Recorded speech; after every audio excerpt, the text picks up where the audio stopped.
பல்லி விழுந்தால் செய்ய வேண்டிய பரிகாரம். பல்லி விழுந்தால் பரிகாரம் என்ன? பொதுவாக நம் உடலில் பல்லி எங்கு விழுந்தால் என்ன பலன் என்பதை நாம் அனைவருமே அறிந்திருப்போம். அப்படி பலன்களை தெரிந்து கொண்ட பிறகு என்ன பரிகாரம் செய்ய வேண்டும் என்பதை தெரிந்து கொள்ளலாம் வாங்க. பல்லி என்பது நவகிரகங்களில் கேதுவை குறிக்கிறது. கேது என்பது ஸ்வரபானு என்கிற அசுரனின் உடலாகும். பல்லி கத்துவது முதல் அது நம் உடலில் எங்கே விழுகிறது வரை ஒவ்வொன்றிற்கும் ஒரு பலன் இருக்கிறது.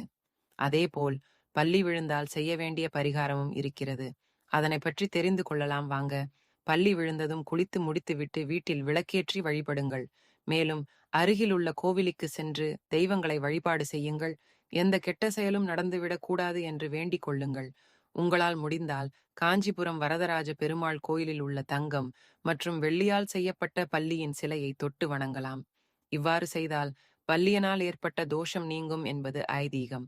பல்லி உடலில் எந்த பகுதியில் விழுந்தாலும் உடனே குளித்து விடுங்கள். தலை குளித்துவிட்டு 3 முறை தண்ணீரை வைத்து தலையை சுற்றி விடுங்கள். இந்த பரிகாரத்தை பல்லி தலையில் விழுந்தால் செய்யுங்கள். இதுவே உடலின் மற்ற பகுதிகளில் விழுந்தால் என்ன செய்ய வேண்டும்? நம் உடலில் எந்த இடத்தில் பல்லி விழுகிறதோ அந்த இடத்தில் தண்ணீர் வைத்து நன்றாக துடைத்து விடுங்கள். அதன் பிறகு அந்த இடத்துல சிறிதளவு பால் எடுத்து அந்த இடத்துல வைத்து துடைத்து விடுங்கள். அடுத்து கை நிறைய கல்லுப்பு எடுத்து அதனை தலையை 3 முறை சுற்றி கால் தடம் படாத இடத்தில் அல்லது சிங்கிள் கொட்டி தண்ணீர் ஊற்றி விடுங்கள். பொதுவாக பல்லி நம்முடைய எந்த உறுப்பில் விழுந்தாலும் அது தோஷமாக கருதப்படுகிறது.